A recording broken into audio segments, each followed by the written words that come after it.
So then, in the end, it turned out to be a fairly productive deadline day for Wolves. We did bring a player in, more or less a replacement for Leander Dendoncker, who surprisingly went to Aston Villa. That sort of accelerated in the last 24 hours of the window. But Wolves have officially announced the signing of Boubacar Traore from FC Metz over in France, the Mali international midfielder. We're going to be talking about him a little bit more. We've got a phenomenal insight on him as well from French correspondent Jeremy Smith, which we'll jump to shortly as well. But as always, guys, let me know your thoughts on this signing. Let me know your thoughts and what you rate the transfer window as well. It's been a very productive transfer window, although the results aren't overly positive as of yet.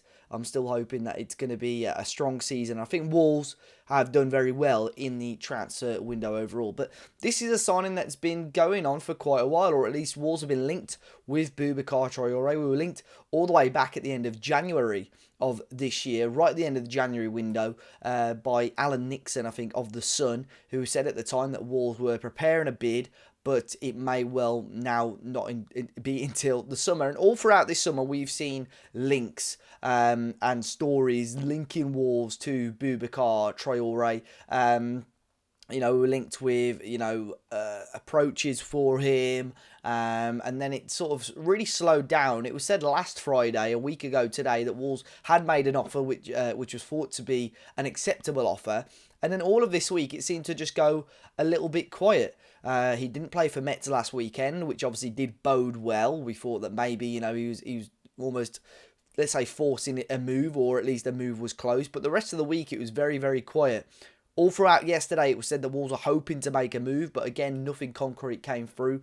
But it was very, very late last night, probably about 8:30, 9 o'clock last night, when it was confirmed that Wolves had agreed a deal with FC Metz for the Mali midfielder of around €11 million option, and it was going to be a season-long loan. Now, this option is obviously not an obligation, but it can become permanent with a certain clause being activated. More than likely going to be a set amount of games. If Boubacar Traore plays or starts a certain amount of games, the option will become permanent. But really looking forward to seeing how he does get on. Of course, it might not be the end of Wolves' transfer dealings, although the transfer window is shut. It said that Wolves are still in the market for a defender, but we can save that for another video as well. We very quickly look at some of the percentiles of Boubacar Traore. Some of his strongest ones actually come from the defensive side of things. As you can see here, over the last 12 months, this is compared to other midfielders in the top 5 leagues and competitions around Europe.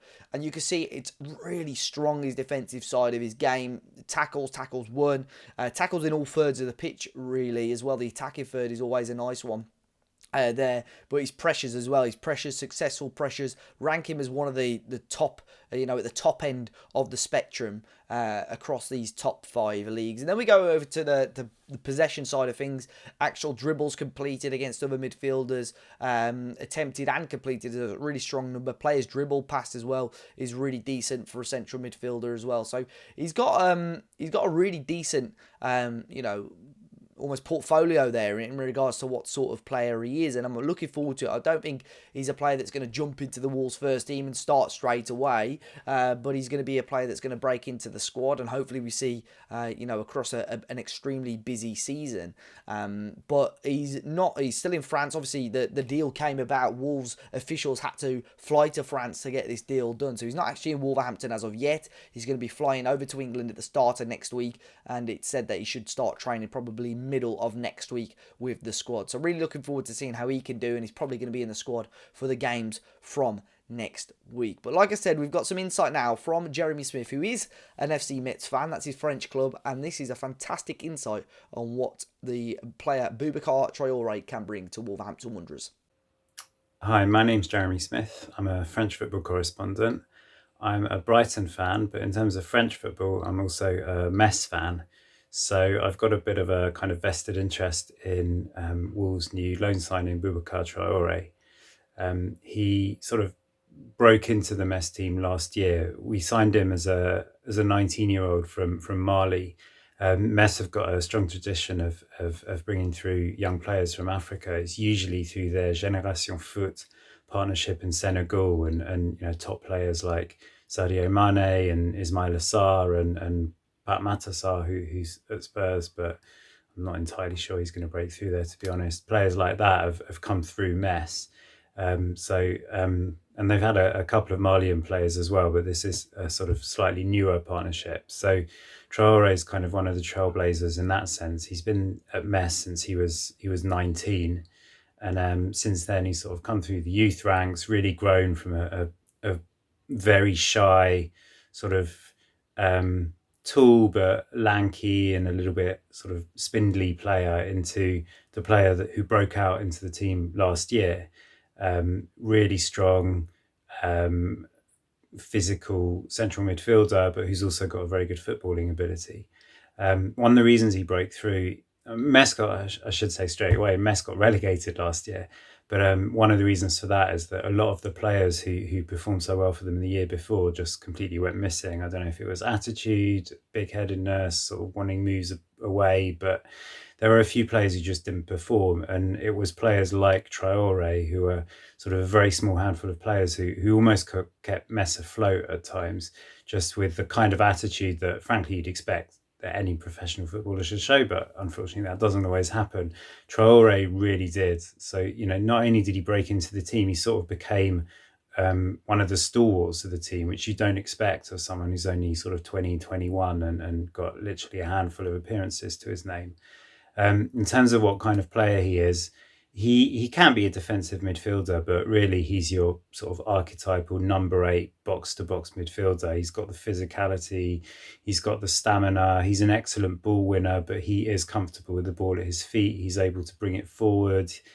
He's got a decent pass on him, short and long range, so he can break lines. That's what he's sort of quoted as saying that is his strength, that, box-to-box, line breaker. In that sense, I mean, you're not necessarily going to be looking to him to be sort of, at the top of the assists league in terms of putting strikers straight through on goal, but one of those midfielders that basically makes sure that your team can have some kind of, if not domination, possession of football, winning the ball back, either giving it to the slightly more skillful players or able to do something with it himself.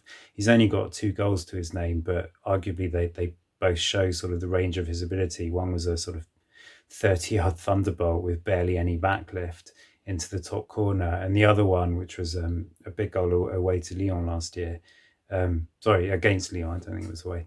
Anyway, it really showed his skill and composure. Ball came out to him on the edge of the area.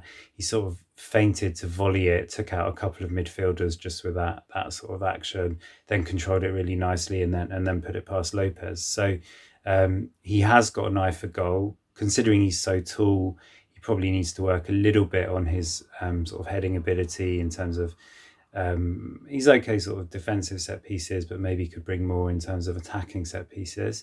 But that's a sort of common problem, I'd say, in French football, that there's not that many brilliant headers of the ball. But certainly he's got sort of the physical skills and the footballing skills, I think, to succeed in the Premier League.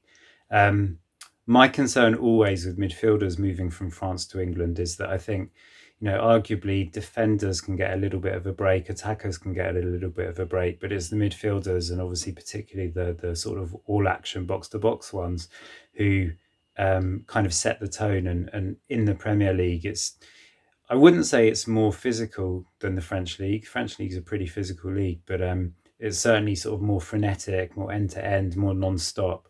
And I think there's been quite a few midfielders who've struggled. There's obviously been some brilliant ones like, I don't know, Vieira going back a few years, or obviously Conte more recently, who fitted into the Premier League perfectly. But there's a lot of others. They usually seem to end up at Spurs for some reason. But there's a lot of midfielders who don't seem to have the stamina and the engine to really hack the sort of non-stopness of the Premier League. So that's one thing we need to look out for, and maybe we need to give him a little bit of patience to see if he can adapt. But I certainly think that the raw materials are there, that he should be able to. I think with some of those players that I alluded to before, it was also maybe in some cases an issue of sort of attitude and motivation, and whether they're willing to put in the training that's necessary to be able to go non-stop for 90 minutes. And although he's only 2021, as I said earlier, Traore definitely has shown a really good attitude so far. And Metz would probably still be in Ligue 1 if the rest of the team showed the kind of attitude that he's got. So I do think he could suit the Premier League, definitely, but there's a couple of unknowns there. And I'll be honest, I mean, from Messi's point of view, it was a little bit of a surprise that someone who's so young and only broken through last year is already sort of commanding, a decent fee and interest from the Premier League. I think we thought we'd maybe sort of have the benefit of him for at least one more season, or if not, then maybe he'd sort of take the stepping stone of a Ligue 1 club. So I'm surprised he's gone to the Premier League, but I think he's got the ability to succeed there. We're a bit gutted he's going, but we're sort of not surprised. I think, first of all, like a lot of French clubs, we're always on a financial knife edge, and especially having been relegated, we needed to make money fast. So we've had a transfer window which has been a lot more about sort of getting rid of players and bringing money in for them than bringing that many in, which may well affect our chances of promotion, but at least it keeps us sort of afloat, if you want. And then just as a Metz fan, I mean, I mentioned a few names earlier, but, going back to the likes of Pires and Adebayor, and there's so many really great players that at one point in their career sort of started off at Metz and have gone on to great things. So yeah, sorry to see him go, but really pleased that he's going to a club who I think will nurture him well, and hopefully, certainly, obviously, you've had a lot of foreign players in recent years, so hopefully you've got the sort of framework there to look after him and give him every chance to thrive. With players like Moutinho around, he can't fail to have a great footballing education as well. So I'm hoping to see him flourish. From what I understand, it's a paid loan deal with a purchase option, but it's one of these compulsory purchase options. I haven't heard what the sort of criteria are for that to kick in, but it sounds like they're pretty basic. So probably just a handful of games and it sort of crystallizes. So as I said, for Metz, it's a good deal financially, but it's a big loss, I think, footballistically, to sort of anglicize the French word. But I think it's one of those ones that hopefully will prove to be a good deal for Metz, for Wolves, and for Traore, because he's from what we've seen, he's a really good guy, a good, relatively shy, but sort of growing into himself on the pitch and off the pitch. Shown leadership skills that he shouldn't have been expected to show last year, but did so anyway. And as I said, on the pitch as well, all energy, great physicality. One thing I should have said, I think he had something like 9 yellow cards last year, which is, a little bit high, but I think, again, for that position, it's the sort of thing you expect from that type of player with that level of inexperience. So that's something to watch out for this year as well. But that's all, all stuff that I think he'll grow out of as his sort of match management and reading of the game improves. He won't have to throw himself into tackles so much, but he is a good tackler. He is a good ball carrier. He is a good passer. He can score goals. So all the raw tools are there. And if he can maintain a good attitude and you can sort of nurture him and show a little bit of patience as he adapts, and certainly for the sort of money that we're talking about, which, from what I've seen is kind of maximum around 11 million euros or something like that. To me, that's, you look at how much money has been spent in general in the Premier League this year, that's pretty much a bargain and almost a low-level gamble. So I think I don't want to use the word exciting, because I think it's such early days. I don't want to put too much pressure on him, but I think it should be a signing that hopefully in a good 2 to 3 years Wolves will look back on and think actually that was a bargain and a really clever deal by the club. And so yeah, I wish Boubacar and Wolves very well and hope it all works out. So big thanks to Jeremy. I'll make sure I leave a link to his Twitter and social media handles in the description. Fantastic insights. I really do appreciate it. Him sending that across. But let me know your thoughts on this signing, guys. Be sure to hit the like button. Subscribe to the channel if you're new. And I'll see you all very, very soon.